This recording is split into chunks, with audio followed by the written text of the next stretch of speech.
साथियों, चतुर्थ श्रेणी कर्मचारी में राजस्थानी कहावतें हैं, ये भी शामिल है। इसमें से एक या दो क्वेश्चन आने की उम्मीद है। निश्चित रूप से सिलेबस में दे रखा है तो दो क्वेश्चन इसमें से ज़रूर आएंगे। और इसमें जो भी कहावतें हैं, जो भी पूछी गई है एग्जाम में या जो पूछने की संभावना है, वो 10 मिनट में पूरी कहावतें मैं आपके सामने कंप्लीट करवा दूंगा। तो पहली कहावत से शुरू करते हैं। पहली कहावत है कि आंधळी पीसे कुत्तों खावे। कहावत का क्या तात्पर्य है? ऑप्शन है, अंधा व्यक्ति कुत्तों के लिए पीसता है, मेहनत कोई और करे और लाभ कोई और उठाए या मेहनत व्यर्थ जाए। ऑप्शन सी, कुत्तों को हमेशा खाना खिलाना चाहिए। और ऑप्शन डी है, अंधे व्यक्ति को काम नहीं करना चाहिए। तो इसमें ऑप्शन बी सही हो जाएगा। अगला क्वेश्चन देखिए कि जब कोई व्यक्ति अपने घर के योग्य सदस्यों की कद्र न करके बाहर वालों को अधिक महत्व देता है तो कौन सी कहावत चरितार्थ होती है? कि काल पड़ा गोबर री सार। ऑप्शन बी, डूंगर दूर सुही सुहावना लागे। ऑप्शन सी, गर्री खांड क्रिकेट लगे। ऑप्शन डी है, बाप न मारी माँ की बेटो तीरंदाज। तो ऑप्शन सी इसमें सही हो जाएगा, गर्री खांड किरकरी लागे। तीसरा क्वेश्चन है कि डूंगर दूर सुही सुहावना लागे का भावार्थ क्या है? कि पहाड़ों पर दूर से ही रहना चाहिए। दूर की चीज़ें अधिक आकर्षित लगती है लेकिन असलियत पास जाने पर ही पता चलती है। ऑप्शन सी, बहुत पहाड़ बहुत सुंदर होते हैं, दूर यात्रा करना सुखद होता है। तो ऑप्शन बी सही हो जाएगा, दूर की चीज़ें आकर्षक लगती है पर असलियत पास जाने पर ही पता चलती है। और चौथा क्वेश्चन है कि पानी में रहकर मगरमच्छ बेर। इसमें से का क्या मतलब है? इसका मगरमच्छ से हमेशा दूर रहना चाहिए। पानी में रहने वाले जानवर खतरनाक होते हैं। ऑप्शन सी, अपने आश्रयदाता या शक्तिशाली अधिकारी से दुश्मन लेना मूर्खता है।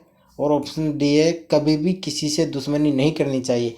ऑप्शन इसका सही हो जाएगा, अपने आश्रयदाता या शक्तिशाली अधिकारी से दुश्मनी मोल लेना मूर्खता है। अगला क्वेश्चन देखिए, किसी असंभव कार्य की उम्मीद करने पर कौन सी कहावत कही जाती है? बड़द बियावे कोनी और बड़दरी आस, जाको राके साइया मार सके न कोई, सो सुनारी एक लोहारी और बोयो बीक मांगे आम। तो ऑप्शन एक ए इसमें सही हो जाएगा, बड़द बियावे कोनी और बड़दरी आस। छठा देखिए, घर को जोगी जोगणों आण गाँव को सिद्ध। लोकोक्ति का क्या अर्थ है? कि घर के योगी को दूसरे गांव जाना चाहिए। अपने लोगों के बीच गुण व्यक्ति की कदर नहीं होती। सिद्ध पुरुष दूसरे गांव से आते हैं और हर गांव में एक सिद्ध होता है। ऑप्शन 20 में सही हो जाएगा कि अपने लोगों के बीच गुण व्यक्ति की कद्र नहीं होती। सातवां क्वेश्चन देखिए, काट के हांडी बार बार को नहीं चढ़े। कहावत से क्या सीख मिलती है?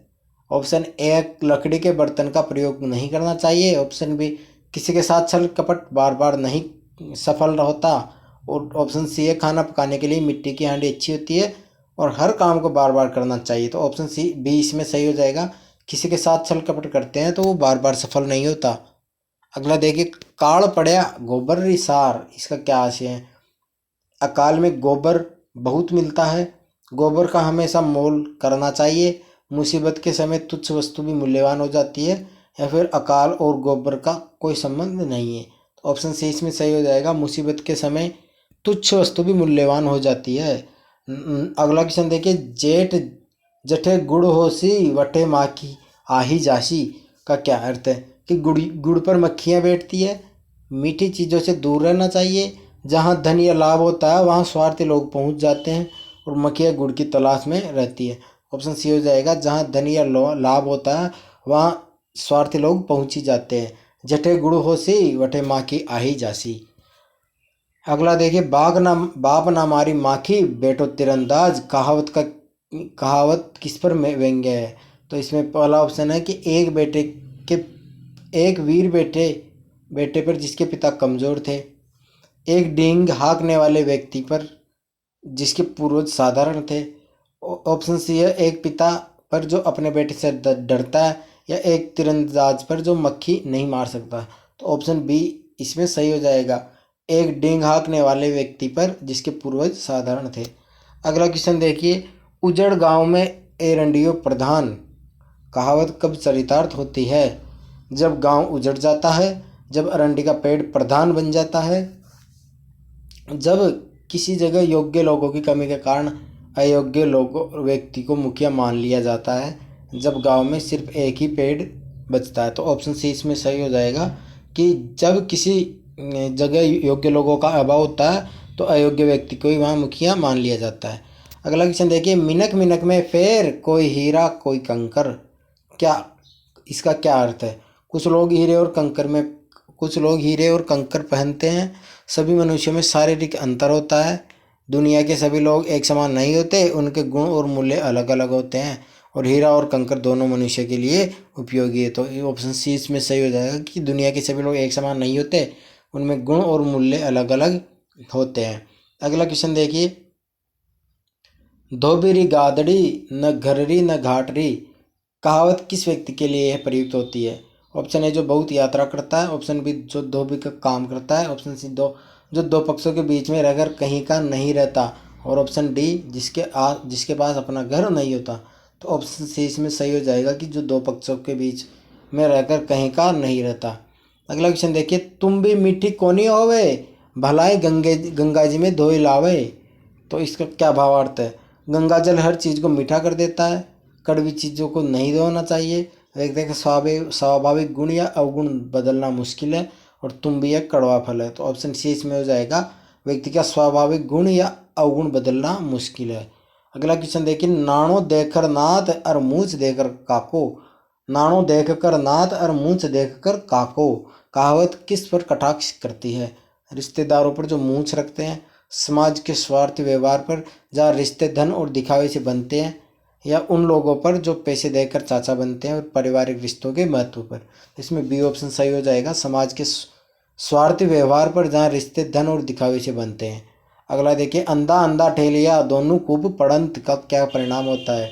ये कबीरदास जी का दुआ है, एक जाका गुरु भी अंधड़ा चेला खरा निरंद अंधा अंधा ठेलिया दोनों खूब पढ़ंत। उससे ही सेकंड लाइन से ये लिया गया है। यहाँ पे ऑप्शन ए है, दोनों अंधे कुएं से बाहर आ जाते हैं। एक अंधा दूसरे अंधे को रास्ता दिखाता है। ऑप्शन सी, जब अज्ञानी का नेतृत्व एक अज्ञानी करे तो दोनों का नाश होता है, और कुआं अंधों के लिए खतरनाक है। तो ऑप्शन सी इसमें सही हो जाएगा, जब अज्ञानी का नेतृत्व अज्ञानी करे तो दोनों का नाश होता है। अगला क्वेश्चन देखिए, जेठ भरोसे जेठानी चाले कहावत प्रयोग किस स्थिति के लिए होता है? जब जेठानी अपने जेठ के साथ चली जाती है, जब कोई अविश्वसनीय या अनुचित व्यवहार अनुचित सहारे पर निर्भर रहता है, जब परिवार में एकता होती है, और जब जेठ और जेठानी में अच्छा संबंध हो। तो इसमें ऑप्शन बी सही हो जाएगा, जब कोई अविश्वसनीय या अनुचित सहारे पर निर्भर रहता है। किसी नौसिखिए के शुरुआती जोश और दिखावे के लिए कौन सी कहावत है? नई नई मूचा नया नया गीत, न बाप ना मारी माखी बेटो तीरंदाज, उजड़ गाँव में एरंडियो प्रधान, या बोयो भीख मांगे आम। तो इसमें ए सही हो जाएगा, नई नई मूछा नया नया गीत। सासरे सुख तो सालिरा स्वभाव सु यह कहावत क्या दर्शाती है? एक गंभीर पारिवारिक नियम, ससुराल में साली का महत्व, एक विनोदी और व्यवहारिक टिप्पणी है जो कि साली से अच्छे संबंध ससुराल में खुशी देते हैं, या साली का स्वभाव अच्छा होना चाहिए। तो ऑप्शन सी सही हो जाएगा, साली से अच्छे संबंध ससुराल में खुशी देते हैं। सासरे सुख तो सालीरा स्वभाव सु, इसका ये अर्थ हो जाएगा। अगला अंतिम क्वेश्चन देखिए, बोयो भीख मांगे आम का क्या अर्थ है? बुरे कर्म करके अच्छे फल की उम्मीद करना, जहर बोकर आम की खेती करना, हर किसी को आम पसंद होते हैं, या कर्म का फल हमेशा मीठा होता है। तो ऑप्शन ए इसमें सही हो जाएगा, बोयो भीख मांगे आम, यानी बुरे कर्म करके अच्छे फल की उम्मीद करना। तो ये राजस्थानी कहावत के जो 20 क्वेश्चन थे, ये आज के सामने थे। मिलते अगले वीडियो में। जय हिंद, जय भारत।